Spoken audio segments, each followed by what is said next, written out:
Welcome back to Courtroom Chronicles, where today's hearing unfolds like a legal thriller. We're diving into one of the most intense moments you'll ever see inside a courtroom, a clash between the bench and defense attorney Brian Steele that leaves everyone stunned.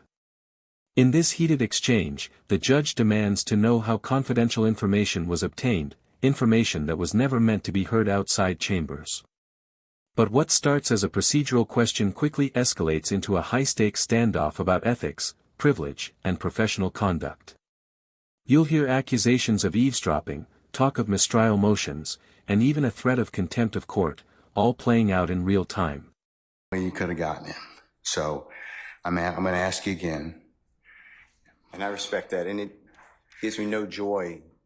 But as you know, Georgia Rule of Professional Conduct, please check me. Rule 1.6, comment 5 reads, and this is what I have. 1.6.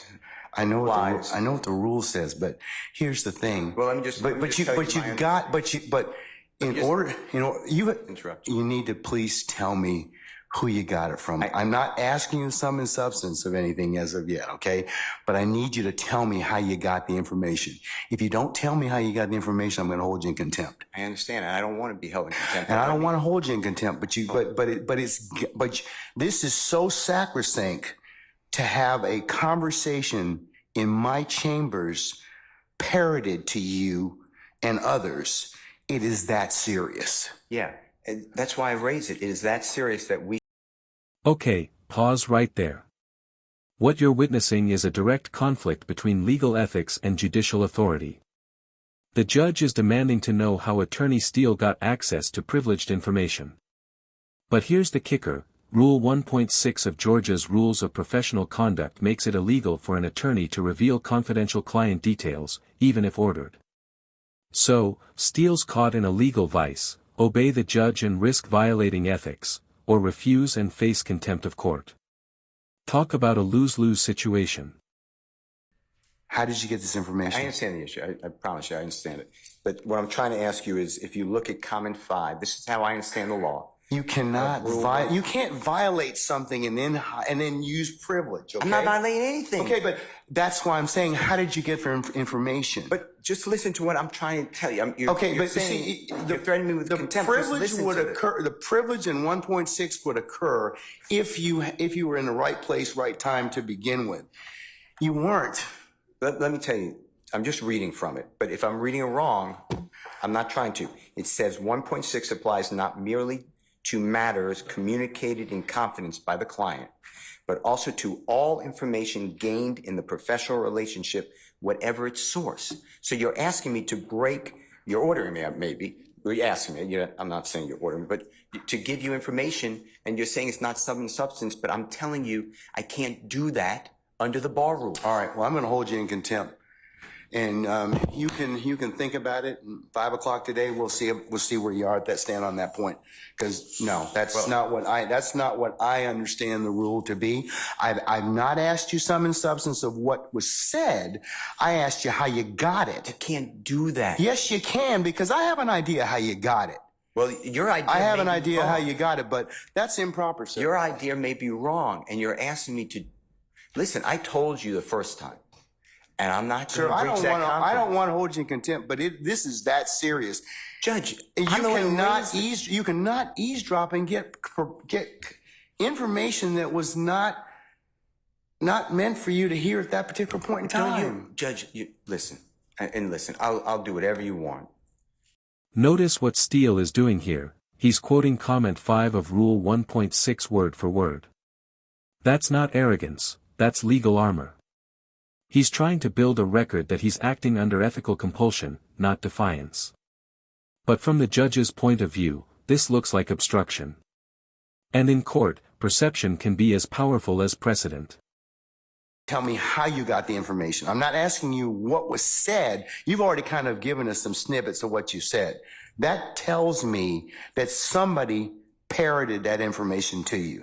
So, but you're assuming something because I told you already. Well, then, other than if you were sitting, unless you were sitting in there with a recorder, or Miss Love, or Miss Hilton, or one of the deputies gave you that information, or Miss Weaver shot you a rough copy of the transcript, There's only one other person that's left.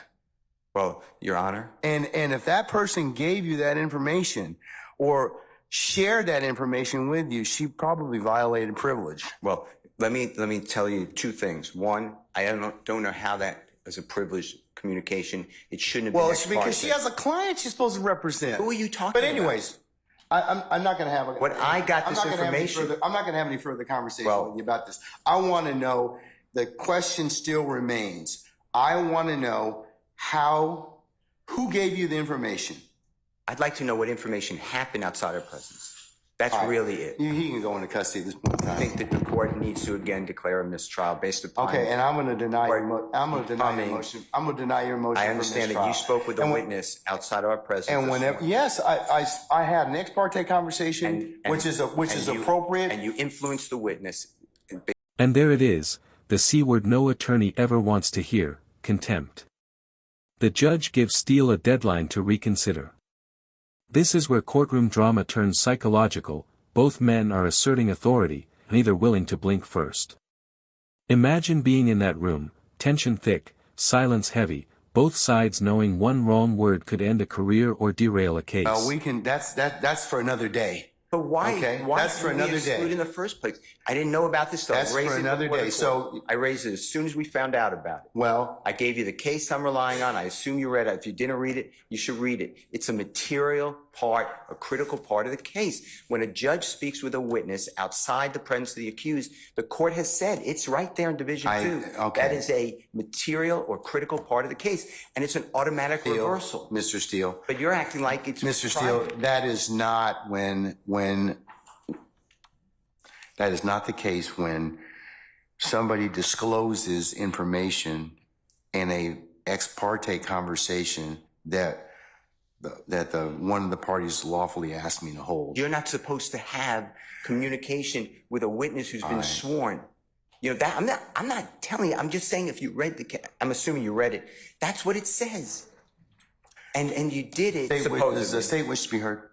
You said it supposedly. Yes, Your Honor. And what I'm trying to get to is why did that happen outside our presence? And I need to have I'm respectfully requesting the transcript that you mentioned to be given to us so we could really understand it. And then anything that was not on the transcript, if anything, that we understand what happened outside our presence. Okay. And now you have put it where somehow I have to reveal, and I told you the first time, I'd be breaching 1.6. And I know you're assuming something. I don't think you're breaching 1.6. You can't hide behind 1.6. I'm not hiding behind anything. You can't hide behind, yeah, but the thing is, I think you got this information. This moment right here. It's huge. The judge just speculated every possible way the defense could have received the information, even suggesting that someone from Chambers might have leaked it. That's not just procedural, that's an accusation. Think about it, if this leak did come from inside, we're no longer talking about courtroom etiquette, we're talking about a breach that could trigger an internal investigation. That needs to be told. But right now, we don't know why we were excluded from that. Mr. Steele, and I want that information because Mr. Williams' constitutional right under the Georgia Constitution. Just stop at this point in time, because Article 1, Section 1, you've already said that. You've already said Georgia Constitution, and we have the right to be present. All right, Mr. And we're not waiving anything. Yes, Madam, Ms. Lowe.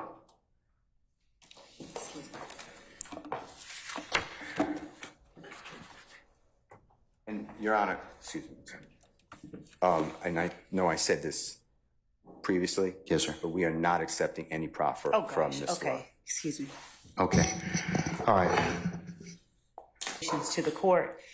The court has inquired. We have no way of knowing what it is or who it was that disclosed information that was contained within an ex parte conversation. Not only was there an ex parte communication between that we requested as a state to be on record with the court, but there was communication made, I believe, to a person and his lawyer.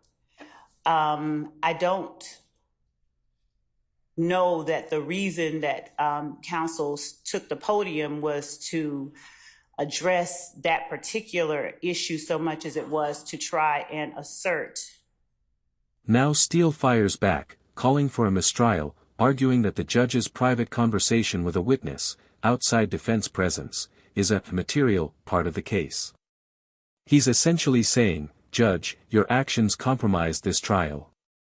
That's bold. In most courtrooms, that's the kind of statement that can cost you your standing, or your freedom.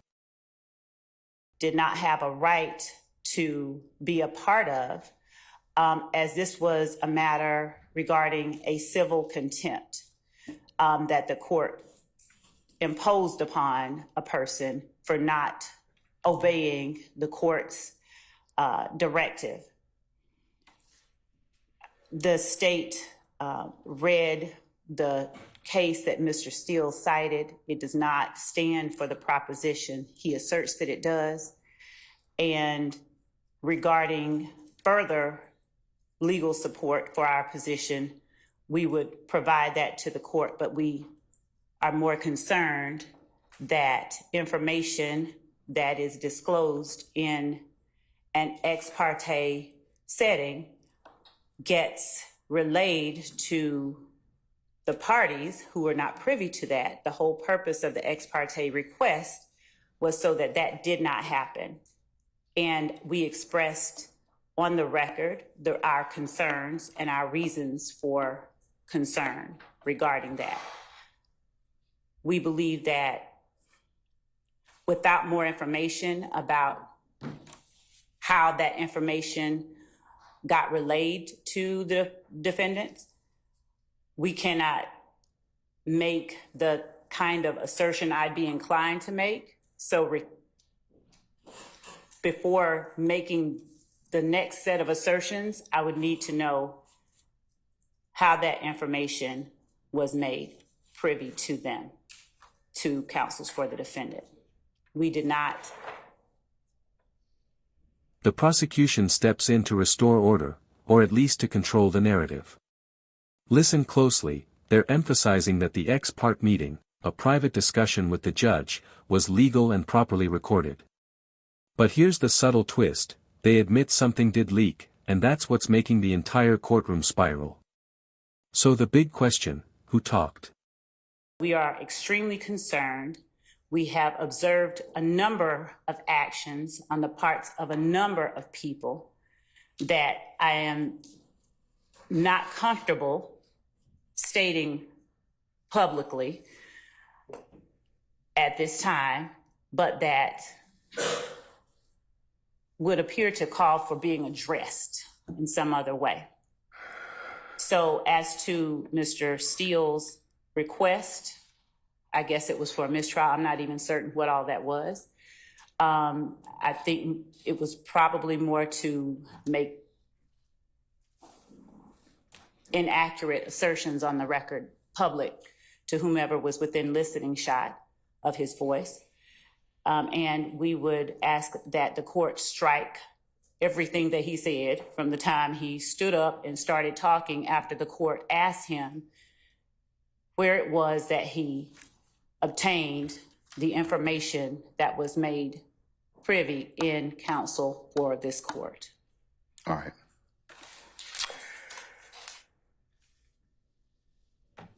And regarding Rule 1.6, Your Honor, we read 1.6 as understanding there. 1.6 in no way shields. This is a key turning point. The state argues that Rule 1.6 doesn't protect what Steele is refusing to disclose because the information didn't come from his client, it came from the court. If that's true, then Steele isn't shielding his client, he's obstructing a judicial inquiry. And that, folks, could turn ethical defense into criminal contempt in a heartbeat. To his client, from someone who was in chambers, or if the information was leaked directly to Mr. Steele. In either event, it is concerning and in no way falls under the protections of Rule 1.6. If the court would allow me a moment. All right.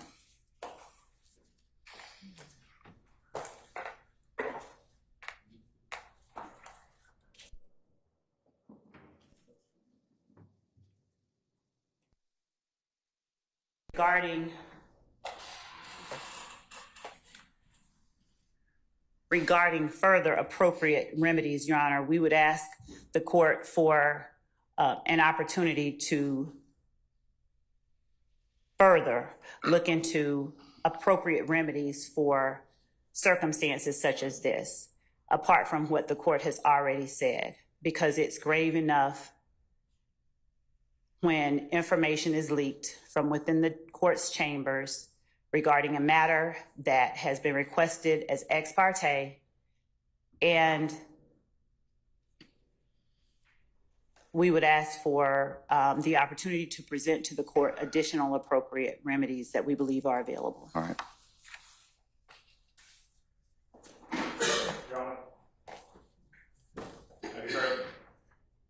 Sure. And Your Honor, also, unless it's Mr. Adams representing Mr. Steele in the capacity as someone who has been held.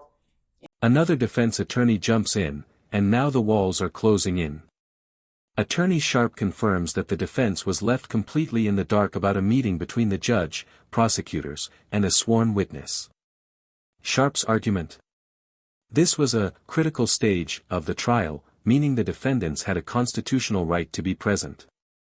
If proven true, this isn't just bad optics, it's structural error, grounds for an immediate mistrial. That leaves Mr. Williams represented, at least at this juncture, by myself. That puts me in a position of making sure the court is aware that I'm in receipt of the same information that Mr. Steele received. I'm of the same opinion that the court has engaged in behavior that I believe compromises and corrupts the continuation of this trial. I do believe that we are entitled to and should receive a copy of the transcript so that a full investigation can be made as to what we believe has occurred here. And so I take the same position as Mr. Steele. I am asking for a mistrial, as he did previously, and I'm telling the court that I do not believe that we can proceed at this point based upon the information that we've received.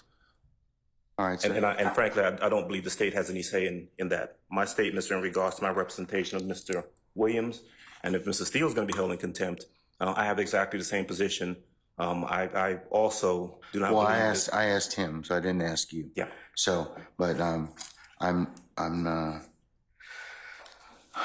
I'll leave it at that. Okay.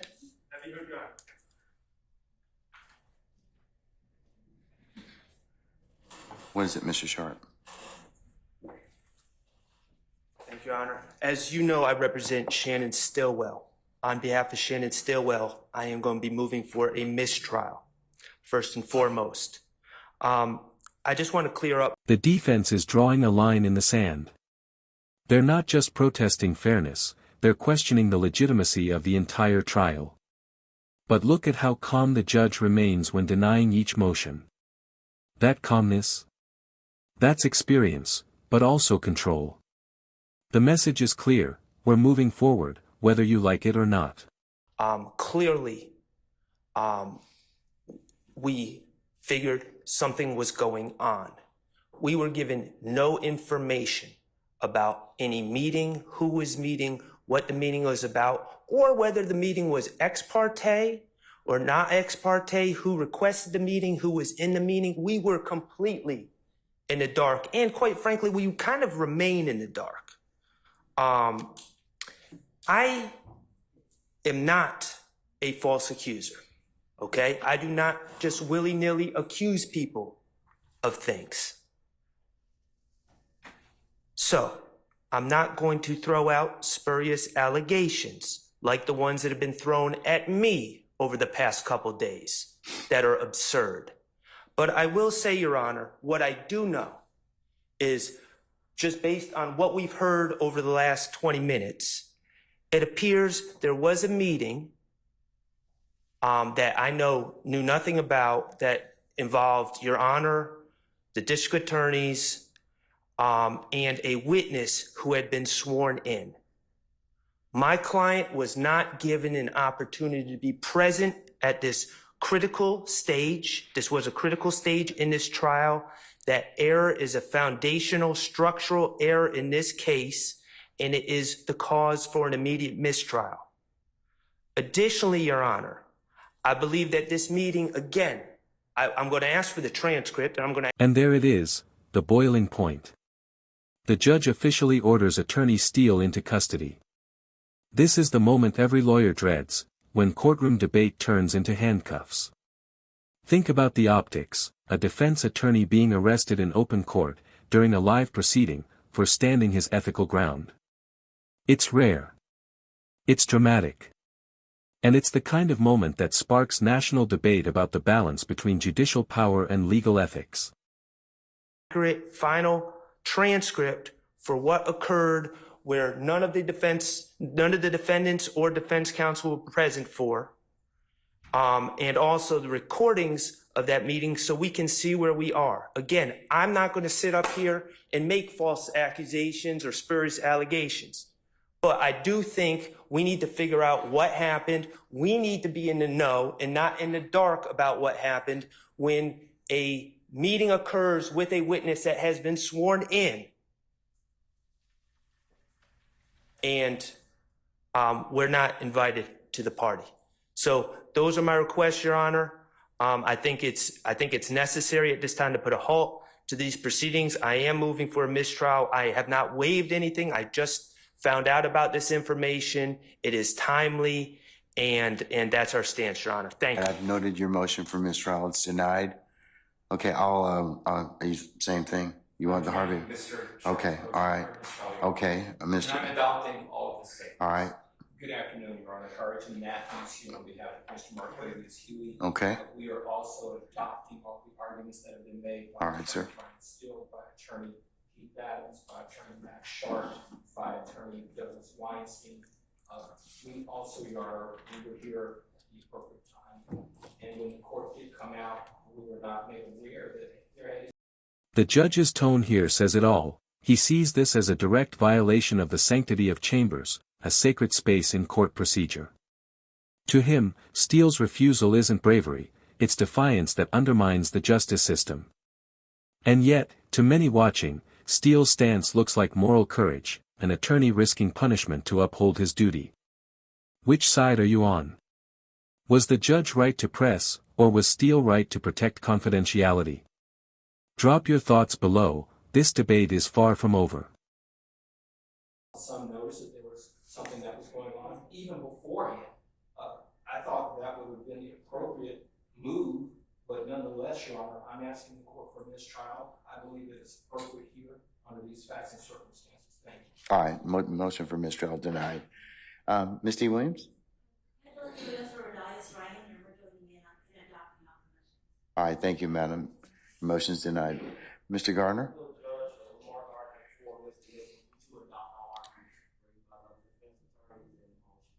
Okay, so noted. All right. Okay, Mr. Steele, last time. Who told you? All right, Mr. Steele's in custody. And once he clears the area, we'll go ahead and get started. If by that point means that we'll get started and resume the trial, Your Honor. Yeah, we're going to continue. I'm not calling nothing. I'm not going to participate in the trial without the Steele and without You don't have that luxury at this point in time, sir. You don't. You don't. without the court addressing. You don't have that luxury. You don't have that luxury at this point in time. You don't. Without the court addressing the issue that we believe is germane. Sir, you all are really getting yourselves cross purposes at this point in time. I don't believe so. Sir, I'm telling you, you are at this point in time. You made some things out of nothing. I think that you're on very precarious ground at this point in time. So I'm telling you at this point in time, he's in custody. We're going to go ahead and start. You can represent Mr. Williams. That's okay. That's fine. I'll take up the other stuff as needed, but I'm not going to take it up right now. Respectfully, I will not. Say again? Respectfully, I will not. I cannot. And Sir, technically, I you have feel as though I can properly represent Mr. Williams well, until this issue is you're going to have to do the best you can at this point in time, because you don't get to extort the court. That's what you're attempting to do at this point in time. Sir, yes, you are. What you're trying to do is, I'm not going forward if I don't get this. You know, it doesn't work that way, Mr. Adams. And I'm telling you at this point in time, I would just kind of govern yourself accordingly. Sir, I'm telling you, as the court, under these particular circumstances, everything will come out as it should. I don't think, sir, I don't have enough information at this point in time to address it. I don't. But I'm telling you at this point in time, there is nothing that was given, said, whatever, this morning. That if there is any accuracy to some of the information that we don't. But sir, I don't even know. Your co-counsel won't even tell me who said whatever. Okay. And the challenge I'm having in this particular circumstance is that is such a violation of the sacrosanctness of the court's chambers and an ex parte conversation. You're just glossing over that. You're glossing over that in its entirety. No, it's not, sir. Sir, that's not what happened. That's not what happened. That's not what happened. That's not what happened. I'm just telling you, that's not what happened. Judge, respectfully, we are not obligated to simply accept that there's been no violation. We believe that there has been, and the only. Okay, well then you've made your. No, we're not doing that at this point in time. So you'll have a choice to make. All right, take Mr. Steele into custody, please.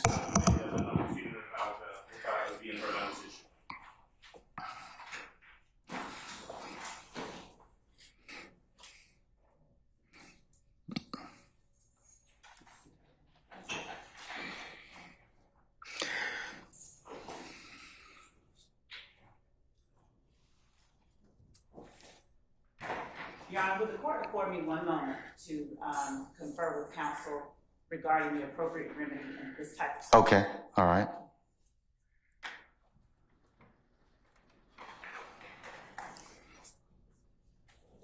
And that's where today's courtroom saga leaves us, a trial shaken by questions of ethics, privilege, and power. We saw a defense attorney held in contempt for refusing to reveal his source, a judge determined to defend the integrity of his chambers, and a prosecution desperate to contain a leak that's now front-page news. This case forces us to ask, when does protecting justice cross the line into defying it? If you found this breakdown as intense as we did, make sure to hit that like button, share your thoughts in the comments, and subscribe for more jaw-dropping courtroom breakdowns right here on Courtroom Chronicles. Until next time, stay sharp, stay informed, and remember, in court, truth isn't just told, it's fought for.